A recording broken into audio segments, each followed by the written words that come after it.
Hey everybody, and welcome back to another week. Get the Damage Report. I'm John Rolla, and Brooke is here because it's Monday. Yeah, and also because it's Monday, we get to deal with a whole bunch of BS that happened over the weekend. So some of it awful, more extremist violence, which we'll be talking about shortly, as well as the right's attempts to take the blame from where it belongs on right-wing extremists who are killing people all over the world, and then apply it to politicians they don't like. So we'll be breaking down those different efforts. In just a little bit, Damon Young is gonna be on to break down his new memoir and essays, What Doesn't Kill You Makes You Blacker. Very excited for that. And let's see, we've got Trump rallies, just lying and lying and lying. We're gonna so many lies. So many lies, but we're gonna commemorate his 10,000th fact-checked lie. So that'll be exciting. So we've got a little bit of that, including about some despicable topics. Beto O'Rourke has a plan. He has a policy, it's written down, and there are details. And so we wanna be fair, and so we're gonna take a look at it. It has to do with climate change. We're gonna talk about that in a little bit. And then in the E block, I know that I said it would never happen again, and I know that you guys said it was for the best, but Ricky Strom is gonna be back on the show. Oh, we love Ricky. Donald Trump has a new favorite football player. It's not Ricky. No, it's not Ricky, obviously. But we're gonna be talking about that too. Okay. And so lots to get to, but let's start off with this. This weekend, on the last day of Passover, a synagogue in San Diego was the latest site of extremist anti-Semitic violence. And in this attack, 19-year-old already in custody, by the way. I don't want to give any more details about this person because of the fear of copycats. And it seems like this person was effectively sort of a copycat to other attacks from earlier this year. In any event, a 60-year-old woman died and 3 others were injured in that attack. We're still very early on in knowing really anything about who this person was, but from what is believed to have been his manifesto, it is clear that he is another white nationalist who despised people of the Jewish faith, believed crazy things about racial politics, echoed many of the talking points of those on the right that are very popular and very well paid to talk about the sort of stuff that just happens to be what a lot of crazy people believe. And so that is the person that is responsible, and we might know more eventually about their ideology. But to the extent that we know anything right now, I think it makes sense to focus on the person who did it. But not everyone is doing that. And already in the immediate aftermath of it, Meghan McCain was on the news. I don't know why, but she is. She's a person that people get opinions from now.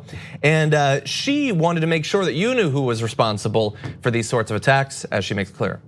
I do think when we're having conversations about anti-Semitism, we should be looking at the most extreme on both sides. And I would bring up Congresswoman Ilhan Omar and some of her comments that got so much attention. And in my opinion, Nancy Pelosi wasn't hard enough in her response to her, trafficking in anti-Semitic language, talking about all about the Benjamins and how Jewish people had hypnotized the world. So I think when you're talking about rhetoric and you want to talk about President Trump, and by the way, I agree that he needs to have his feet held to the fire as well.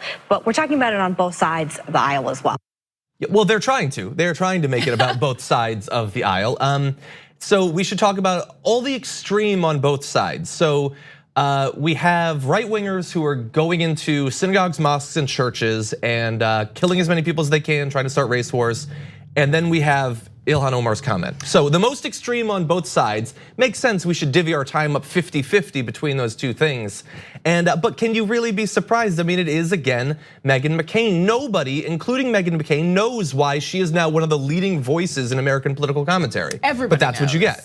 Well, we all know why she's there. Nobody understands why her view of why these anti-Semitic attacks are becoming so common now, why synagogues are being targeted so commonly, that she's the go-to expert for it. But when you go to a person like that with no call to be there in the first place, can you really be shocked that she tries to make it about something that it's not, about Ilhan Omar and her commentary that was critical of the ruling regime of Israel several months ago? I also think I want to always bring this up, especially when she brings Representative Omar up, that Meghan McCain has not apologized, not walked back her blatantly racist comments when she sat there on national television and said a black Muslim woman scares me. Mm-hmm. That's a problem. That's a racist trope. Yeah. That gets people killed and every she's continuing day. It. It got a bunch of people banned from entering the country. Mm-hmm. You know what I mean? That nasty racist trope, and she's perpetuating it over and over again. And I also find, I get it, the president is a Republican, but I do have a hard time both sidesing the president. Just because the president is here, there's just one president. There are no other sides. So the president is supposed to be held to such a stand. There is no other president. He's at the top of everything. He's the leader of our country. You can't both sides someone who sits at the top alone, essentially. Yeah. Like, do you know what I mean? So that's so weird, and she kind of minimized. And yeah, of course, I do think he needs to be held to the fire too. But it's important to know, it's important that the president represents everybody in this country, and he's not doing it. And it's irresponsible for her. They're talking about a murderer. And I just, and we are a couple of days off of Donald Trump once again defending the marchers who chanted, "Jews will not replace us, bring on the ovens," and all of that. Yay, Robert E. Lee. There's no balance between these two things. Yeah, and I want to briefly mention on that with Robert E. Lee. I forget exactly who it was, but someone on Twitter pointed out something great. What did they say? Where it's like, it's weird how the right-wing media vacillates between one of two things. When you go to the commentators that like to bring on the writers and stuff, it's like 1 week it's, did you know that it was the Democrats who were the party in charge in the South when it was when there was slavery? Did you know that they were the ones who were against civil rights? Did you know that they were the ones? And then the next week, Robert E. Lee was a great man. How dare you take down his statue? Well, decide, were you on, which side of the Civil War were you on there? Right. So you make it seem like it was the Democrats who were in the wrong 100 years ago, fine. But you're defending those same people right now. Pick a lane. Yeah, and it doesn't, none of that matters. Like, what matters is that we're talking about like the 40s and 30s, and even before that, the white people were in charge. It's not, it is like, okay, so that's not even they're like, focus on the right part of the story. So there were a bunch of racist white people on both sides of the aisle 100 years ago. I don't know how that's supposed to be some enlightening experience. Like, do you know what I mean? Like, what's important now is that one party looks like this and one party has lost it. Yeah. You know what I mean? One party is still trying to be back there. And understand that Meghan McCain considers herself to be part of the rational side of that party. That she's not one of the Trump people. And yet, look at what effect she has on politics. She's trying to protect us from the scaries. Now let's move on to a related topic. Kellyanne Conway is still being brought on the news. I don't know why, I guess they gotta fill slots. But Kellyanne Conway was there and she was talking about the recent basically anti-religious violence, because again, we are seeing it in churches, mosques, and synagogues. All seems to be white nationalists for the most part now. In any event, she had an issue with what we are talking about and what we're not talking about when that is discussed. And for some reason, even though she was being asked about Donald Trump's defense of white supremacists in the US, she decided to bring up AOC.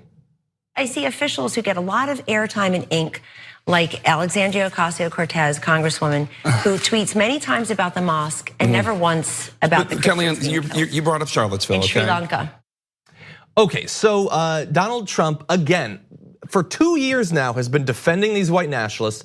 Just a month ago said it's not a big issue, it's not a rising threat, don't worry about it. Again, Donald Trump and his administration and the right-wing media in the wake of right-wing terror attacks become PR for those groups. They are just trying to distract you from taking seriously the threat that is obvious to everyone who's watching what's going on around this country. And one of the distractions that she tries to bring up is AOC didn't tweet about this one particular thing, even though she tweets a lot. Now, by the time she went on the news to say that, we already knew exactly why AOC had not been on Twitter for those couple of days. Kellyanne, we'll get to that in 1 second, but in any event, in reference to that video, Kellyanne Conway goes on Twitter and says, I was referring to AOC's silence about the Sri Lanka massacre of Christians, not Easter worshipers, as Obama and Hillary oddly said. Try listening before spewing. Well, we did listen, we know what you were talking about, and AOC responded saying, hello, Miss Conway. On Easter, I was away from tech visiting my grandmother in Puerto Rico, which continues to suffer from the White House's incompetent disaster response. Are you trying to imply that I'm less Christian? What was the point of you bringing this up on national TV? Again, I think that might well be what Kellyanne Conway was trying to imply. They spent years trying to pretend that Barack Obama was not a Christian, that he was a Muslim. Why not AOC as well? AOC listed a whole bunch of the lingering problems in Puerto Rico, keeping to the policy, staying focused on that, and then says, the terrorist attack in Sri Lanka was horrifying, saying Easter worshipers matters because Easter is the holiest day of the year for Christians, and to be targeted on Easter highlights how heinous the attack was. Just as saying yesterday's San Diego shooting was on Passover. You are using this as an excuse to stoke suspicion around my Christianity and faith life. The Sri Lanka massacre was horrifying. No one should be targeted for their religion. If you're so moved, let's do more to welcome immigrants fleeing religious persecution. I have a feeling she will not be taken up on that offer. At all, no. No, but again, this is what they do. Whether it's Meghan McCain with Ilhan Omar or it's Kellyanne Conway about AOC, we have the same pattern plays out over and over and over again. You get a right-wing white guy between the ages of 18 and 28. He goes into a place of worship, he shoots it up, and then they go on the news to target a woman of color and say that they're the issue. Either they're to blame with Ilhan Omar, or why is it that they don't care enough? The problem is really with them. Isn't it odd how the strategy always seems to come back to that? Right, that she didn't tweet. She's not the president. Like, people don't need to hear her say, hey, you matter. And it wouldn't matter about the president if he wasn't so anti-black and brown. Like, people wouldn't shine a light on what he responds to and what he doesn't if it weren't so clearly white. Yeah. Do you know what I mean? Like, the whole thing is ridiculous. And I hate when people have to defend their Christianity. Or their level of Christianity, or their faith, because there's such a thin line between being anti every other religion. Do you know what I mean? It just comes off. It puts people in a bad position because, like, when President Obama has to constantly defend the fact that he's a Christian, you don't want Muslim people to be like. Does that make sense? Like, the point is that it makes it a weird point of focus in American politics. Yeah, he's not a Muslim. Well, it wouldn't be a problem if he was. Exactly. Wouldn't be a problem if she weren't a Christian. But he cares about what is true, so he has to defend himself, even though it makes it seem as if he's defending himself against something that's bad, even though it's not bad. Right, and her faith is important to her. It wouldn't matter though if she wasn't a Christian. Exactly. That wouldn't matter. This is America. Yeah. So it's just. Yeah, and another way that it doesn't matter is look at how all of the right-wing Christians that are prominently in media and politics are responding to this. Doesn't seem like that's really helping. Right. If Kellyanne Conway takes it so unseriously as to go on the news and make it about AOC. Lying is anti-Christian. Hello. Yeah, they seemed against it. Jesus wasn't a big fan. Also, not a big fan of guns, I would imagine. Okay, in any event, we do have to take a break. When we come back, author Damon Young is gonna be joining us after this.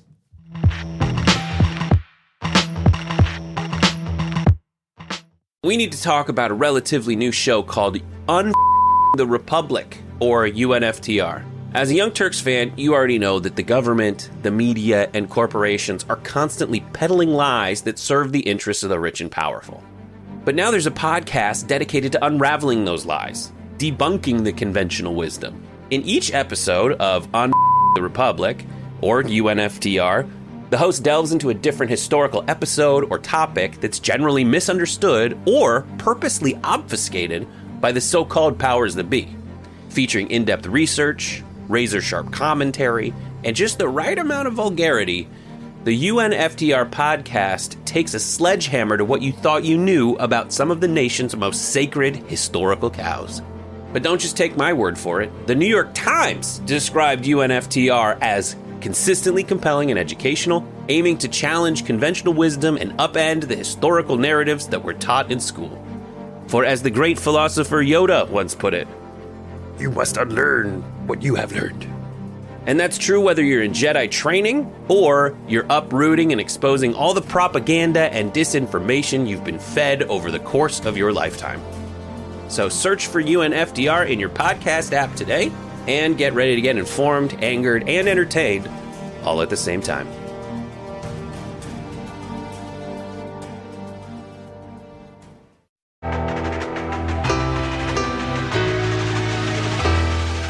Hey there, welcome back to the Damage Report with John Iadarola. He's hiding over here to my left, but he is, he's still here. We are about to interview an author that I'm really excited about. His name is Damon Young. He started a website, Very Smart Brothers, and it's just, we were like scrolling through it this morning. It's awesome, and this book is even better. So good morning, Damon. Good afternoon where you are. What Doesn't Kill You Makes You Blacker. This is your latest book, a memoir and essays, and I think it's fantastic, and we're excited to have you here. Good morning. Good morning. I'm glad to be here. Okay, so I've seen the book called An Authentic and Touching Example of the Black Male Experience. And as I was kind of reading it myself, I wanted to know why you wrote it and what you wanted readers to take away. And so the book, as you alluded to, it's so much of the national conversation about race, about racism, about blackness, and even about black masculinity, often exists at these very opposite ends of the spectrum, where you have this focus on this really like deep trauma, which is necessary because that exists, or you have this focus on like the black excellence. And my book exists in between, in the middle, where it's more of a dive into some of the angst, the anxieties, the absurdities, some of the levity and the comedy that spring from that, and also some of the darkness that springs from that too. And so I wrote the book just as a way to, it was a form of catharsis and also a bit of a form of therapy, and also just to, I guess, provide a voice for that middle. So I was reading about you discussing some of the ways that through the course of your life you've learned in your interactions with women. You talk about toxic masculinity, but you make very clear that it's not intending to show that you have moved past all of this and that others need to catch up, but that you're sort of showing how this is a continuing thing that we all need to focus on. Could you talk a little bit about that? Yeah, I mean, and we talk about toxic masculinity and rape culture, and and I think that even with that term, the word culture maybe doesn't even go far enough. It's almost like an embryonic fluid that we're all like swimming in and like sloshing around in and drowning in too. And I want to make certain that yes, those critiques matter, and that's a part of my work. It's a part of, I guess, just my maturity or whatever evolution. But I'm not done. I'm not absolving myself from any acts or any feelings or anything. When I'm critiquing masculinity, the harshest critiques are of myself, because I just think that's the most authentic, and that's also the most effective, because you can't be like, oh, you guys are doing all this, or y'all. I mean, because I'm a part of it too. Yeah. So I'm curious, I mean, obviously you've been a writer for some time. Some of the writing that you've done in the past has touched on some of these topics about your personal history and all of that. When you decide that you're going to put together this book, how do you both make sure that it's reminiscent of your past writing for the fans that you already have, distinct enough that it gives something to people who might have been following you very closely, that it's like simultaneously similar to but distinct from what you've done before? How did you manage that? I went into this process with an audience of one, like myself. Like I wanted to write something that I wanted to read. And after I satisfied that, then I started to, I guess, extrapolate out into, okay, what are things that other people might get from this, or might feel, or things that might really land and resonate with people. But my primary focus, again, in talking about the genesis of this book, was to create something that I would have wanted to read.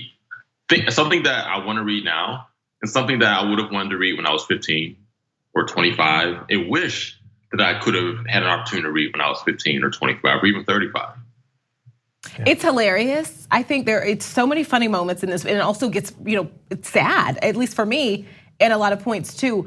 I was curious, and not even about, on the sad parts, just there were some parts that I laughed out loud at that I was shocked that anyone would, say out loud or put in print. Was it hard for you to be this open? Well, I figured if I'm gonna write a memoir, it has, like, this isn't Black Panther. This isn't like a superhero origin story. Like if I'm gonna write a memoir, it has to be vulnerable. It has to be transparent. It has to be very self-critical. It also has to, acknowledge some of those self-consciousnesses and anxieties and neuroses. And that's where I think the best humor in the book comes from, where you're reading these things and you're like, oh, wow, this guy actually admitted this, admitted to doing this thing or thinking this thing that, I may have thought or I may have done, but, I'm not actually going to put it in a book and distribute it to, thousands of people. And so that part about that actually still scares me. Because it is so vulnerable, and knowing that people are going to read some of these vulnerabilities and talk about them and laugh at them, which is the intent, but it still is kind of scary. Can we talk about Pittsburgh? We have to wrap up here in a little bit, but Pittsburgh is almost like its own character in the book. And I lived in Philly, have never been to Pittsburgh. And so, and one of my coworkers here, Skip, is from, I think, an area around Pittsburgh. So we always joke about like he's from like the country of Pennsylvania. But why was Pittsburgh such an important character in this? Well, and before I answer that question, I live in Pittsburgh. I've been to Philadelphia twice. Okay, see, okay. We just, that's on the other end. Like when people who aren't familiar with Pennsylvania bring up Pittsburgh and they say, "Oh, you mean like Philly?" Toronto is a closer drive than Philadelphia is. Detroit's a closer drive. Kentucky. And so, yeah, I'm going to be in Philly this week. But anyway, Pittsburgh was and is a main character because it's just an essential part of my life. And I couldn't, and I recognize that my story is a very Pittsburgh story.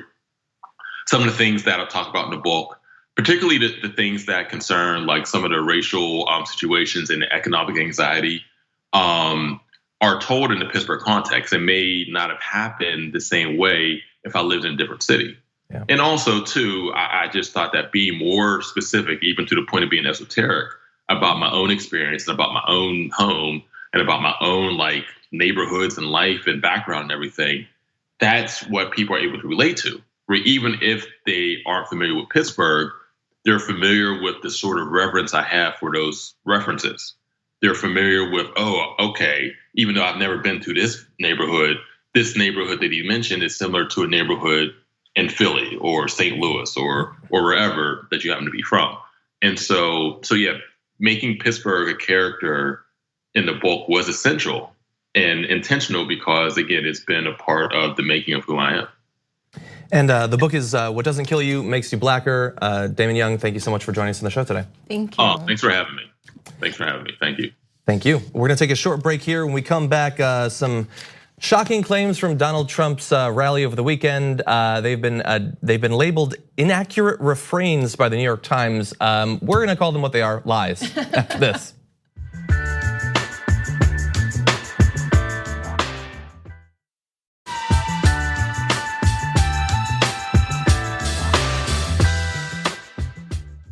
Donald Trump held big rallies over the weekend, and it became clear during it that he still has no connection to the truth, and the distance between him and the truth is growing vaster every day. Clear.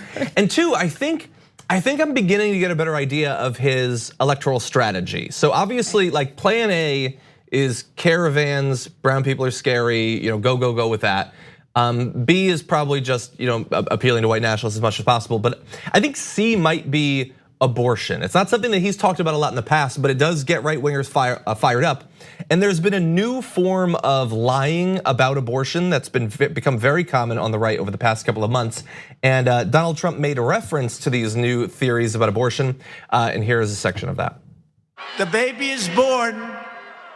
The mother meets with the doctor. They take care of the baby. They wrap the baby beautifully. And then the doctor and the mother determine whether or not they will execute the baby. I don't think so. Incredible. No, it's incredible. Yeah, it's incredible as in not credible as in can't be believed because it's utter nonsense. And yet, that is the president who can, like, anything goes. Anything goes. It doesn't matter. It's not like a lie isn't like misstating a statistic anymore or anything like that. It's not even being unfair to a person's argument when describing it. It's just make up whatever you want. And not a single person in that audience will check to see if it's true, cares whether it's true. The media is gonna do effectively nothing to combat the falsehoods. Like, yes, PolitiFact and Washington Post will give it 20 Pinocchios or thumbs down or whatever it is that they do. But even the New York Times tweeted, fact check. At a rally on Saturday in Green Bay, Wisconsin, President Trump revived an inaccurate refrain about doctors executing babies. If he says that his political opponents are swaddling toddlers and then executing them, that is not an inaccurate refrain. It is a vicious, disgusting lie. And the New York Times can't say that. It's not even, by definition, it doesn't even make sense. Like abortion, the definition is in the word, abort, like abort mission. The mission is birth, okay?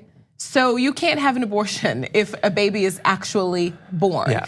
And then he is actually describing random murder and calling it abortion. That is not a thing. He is actually describing like what happens.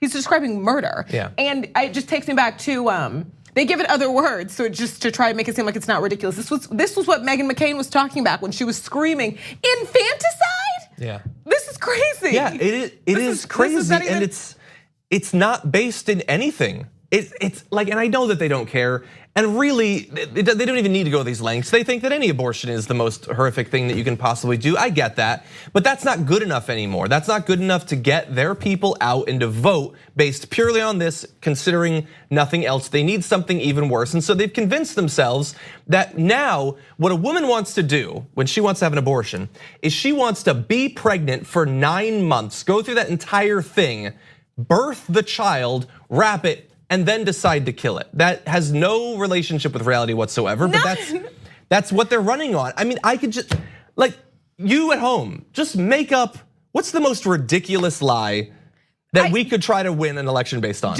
I can't think of anything like that. I don't think that racism is over. I don't know. Like, it's one step worse than this. I think of myself as a creative person. I can't, yeah, that's true. It's a lie. I don't think, like in this mythical story, how do the doctors execute the babies? Like, do they use the electric chair? Do they use lethal injection? There's no like, details because there's nothing. Do they shoot them? I don't know. There are no details. And also, can we see that video one more time? Just not like just the video. I just see because I'm a child. The Blacks for Trump delegation is always like right in like view of camera. Well, he's bored. Yeah, he's bored. Like he's not. The president is talking about murdering babies. Maybe he's fact checking it. Right? Maybe he's the one. Anyway, it's just like, yes, the lie itself is ridiculous, but my fear is that the media has not learned much from this last experience of covering Trump. And I know it's just one tweet from one outlet, but it is the New York Times. And if that is how they are going to approach these lies, like, some are saying it's inaccurate, then I think that we're in for a really bad election. Now that said, I do want to move on to one other video though. Obviously a horrific shooting over the weekend, both the synagogue shooting as well as there was a mass murder, I believe in Tennessee as well. So, it's America, it's a weekend, there's gonna be horrific shootings, it's a terrible reality that we live in. But in the wake of that, almost just a couple of hours later, take a look at what Donald Trump was saying at one of his rallies. But while we are unleashing America's economic renewal, the new agenda of the Democrat Party, it's not the Democratic Party, it sounds better. They ought to change their name, it's much better. But why should I make their name sound good, right? The Democrat Party, radical left, they should change that too. Call it officially the Radical Left Democrat Party. Would drive our nation into economic and financial ruin very quickly. And they will take your guns away too, by the way. That's the part that I wanted to focus on there. I mean, obviously there's the weird, ridiculous thing where he said the name wrong and then had to spin this fantasy of why he was saying it wrong. That was smooth though. Is it smooth? Yeah, I mean, it was stupid, but he mispronounced it and then was like, oh wait. For a person with Alzheimer's, it was smooth. Keep telling me that I'm saying it wrong, so I've got to flip it. I feel like he worked quick on his toes there. Yeah, and then the economic thing, like forget the fact that they've completely exploded the deficit, added trillions to the national debt, whatever, they don't care about that. Oh, and they're also gonna take your guns away. So again, the immediate aftermath of a couple of shootings where at least one, possibly two of the people that we were talking about previously are white nationalists who are arming themselves to kill the sorts of people that Donald Trump and his movement don't like. The refrain is, they're gonna take your guns away. Forget the fact that Obama was president for 8 years, they never took a single gun away. All of those worst fears and conspiracy theories have never been justified. But again, the fear, they're coming for your guns. Yes, okay, people who agree with me and you are going up and shooting up places, but the important thing is that you retain access to your firearms. Right, which is so ridiculous. Like I wish someone would have the energy to come out after a mass shooting and say, listen, we're gonna have to take the guns away. Yeah, I wish someone would say that. Like I'm sure a lot of people who have lost their lives wish someone would say that, but the point is that nobody's saying that. Nobody is ever saying that. Yeah. Even Democrats often too much say, we're praying for you. Our thoughts and prayers to these children, to these worshipers, come on. And that's what we saw in the wake of those shootings. Nobody is saying that, right? Exactly. Exactly. Anyway, I don't want to burden you with too much of Donald Trump's rallies, but just get an idea of the sheer lunacy that's going on a daily basis there. With that, we're going to take a break. We come back, lots more to get to.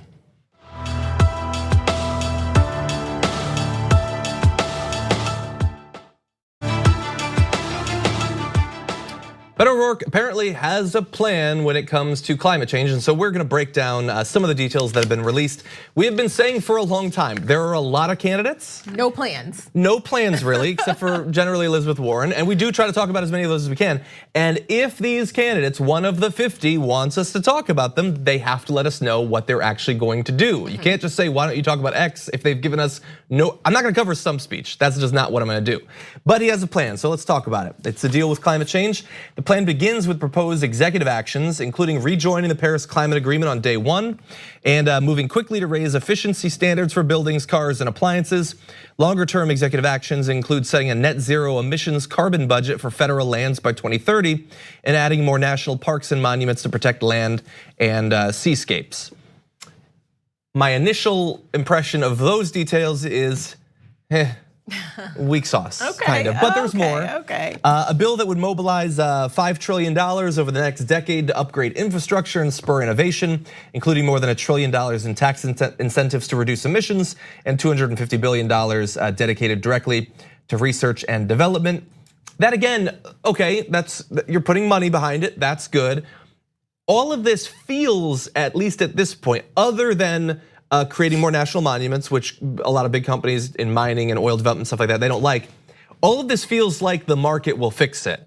Like we're gonna give them tax incentives, we're gonna throw money at them, but they'll figure it out. That's what it feels like to me. It's like what do you think? Not detailed enough. That it's a market-centered approach to dealing with climate change.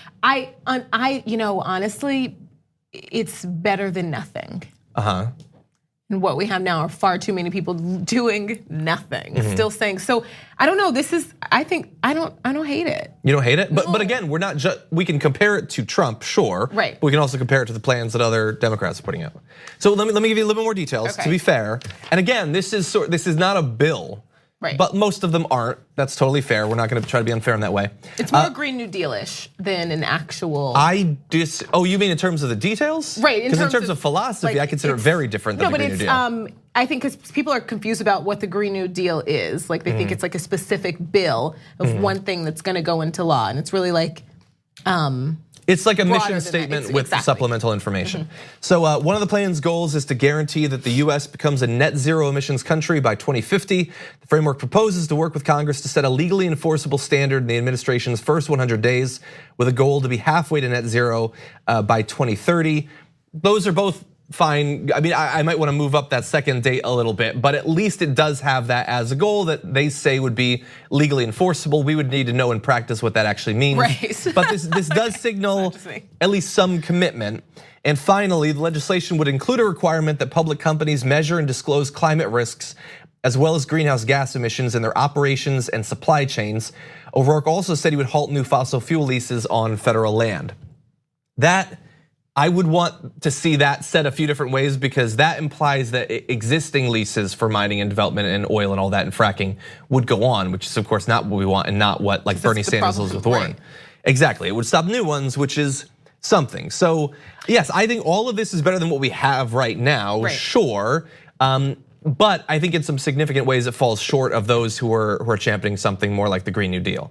This does not tie these policies into other related issues in terms of healthcare access, the economy, jobs, environmental justice, things like that. It does seem very heavily focused on providing incentives for massive corporations to fix the problem for us, which maybe will win over some Republicans, maybe.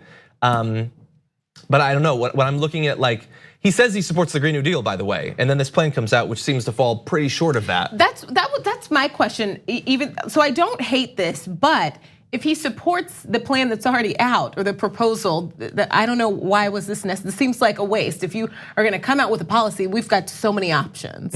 Like, you know what I mean? Elizabeth Warren was just talking about black birth mother like fatalities. So I don't know that he has so many options that he doesn't have to double back on something that's already done that he says he agrees with.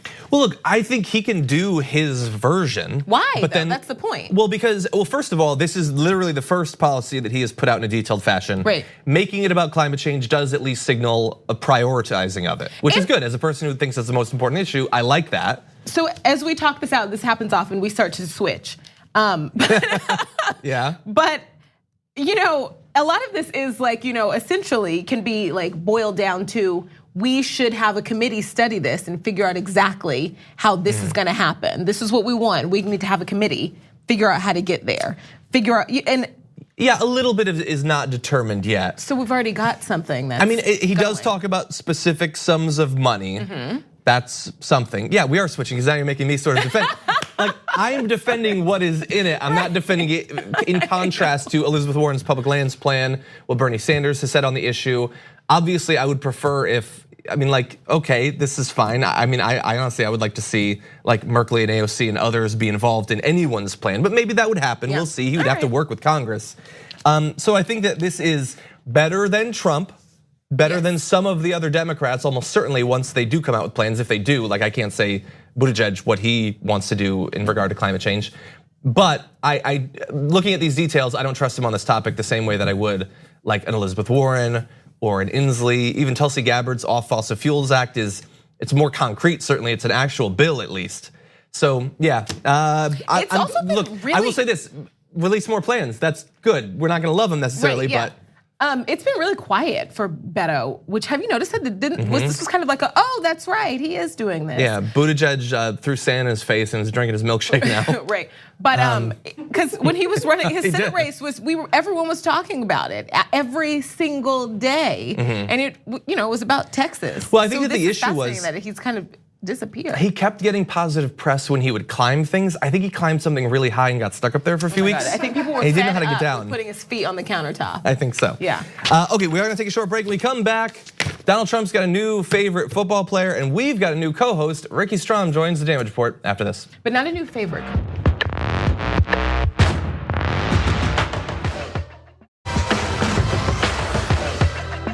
Donald Trump has apparently been paying attention to the NFL draft and has a new favorite football player, just coincidentally was number 2. Here he is talking about him.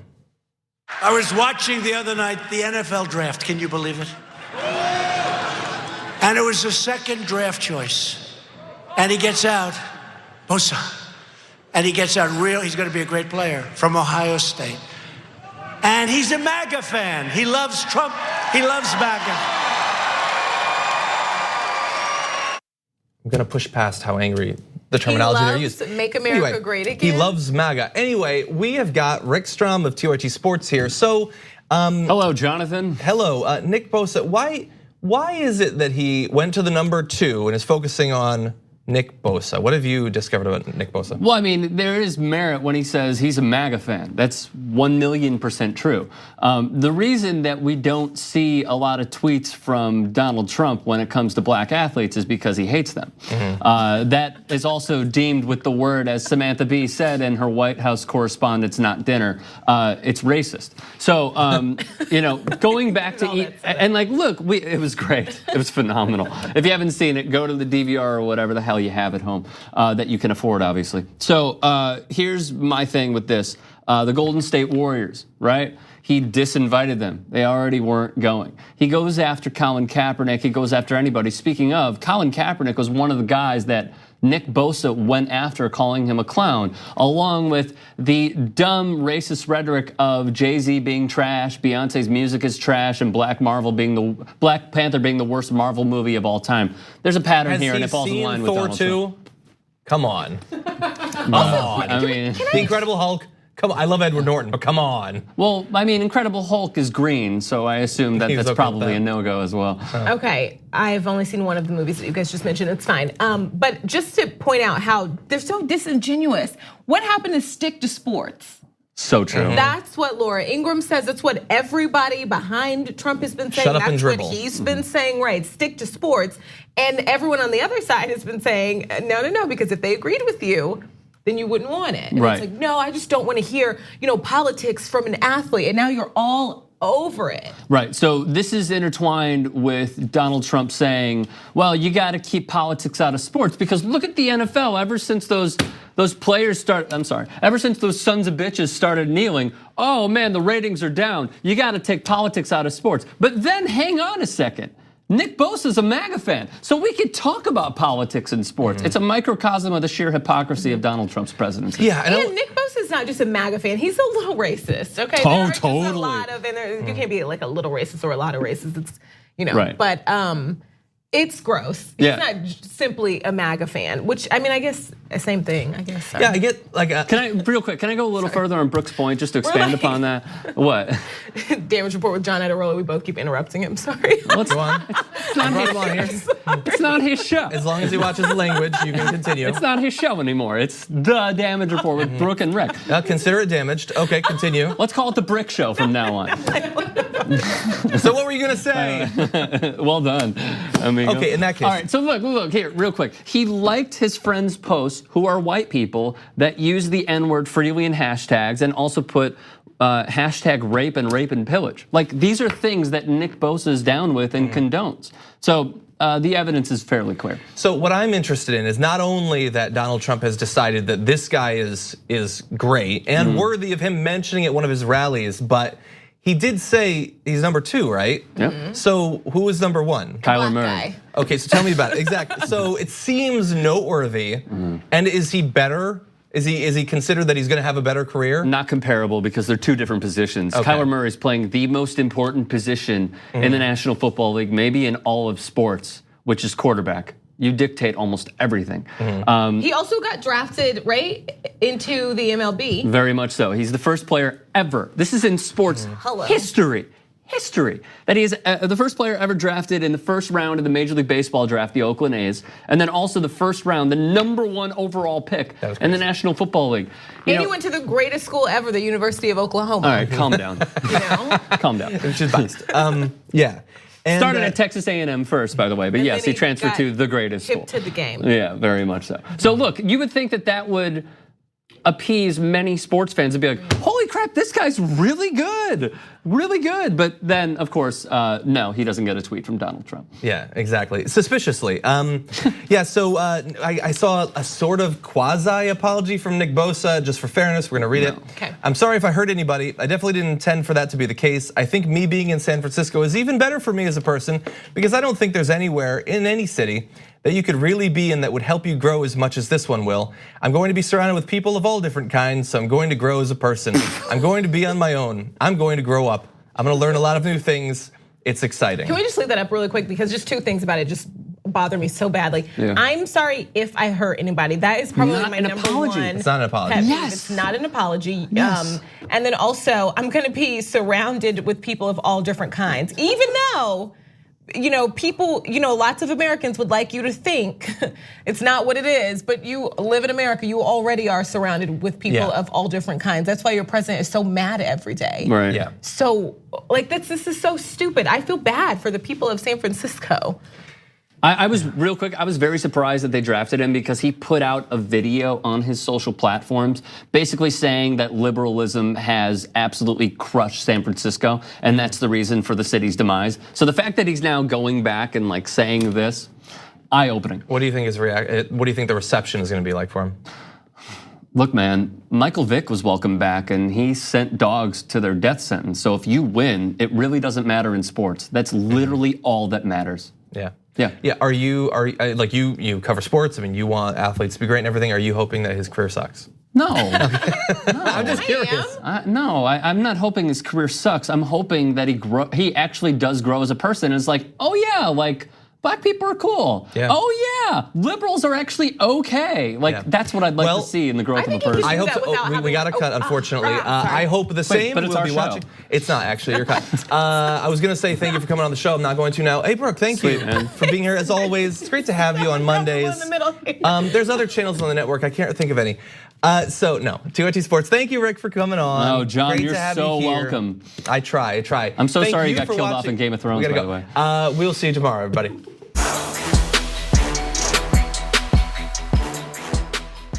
Thanks for listening to the full episode of The Damage Report. Support our work, listen ad-free, access members-only bonus content, and more by subscribing to Apple Podcasts at apple.co/TYT. I'm your host, John Adarola. I'll see you soon.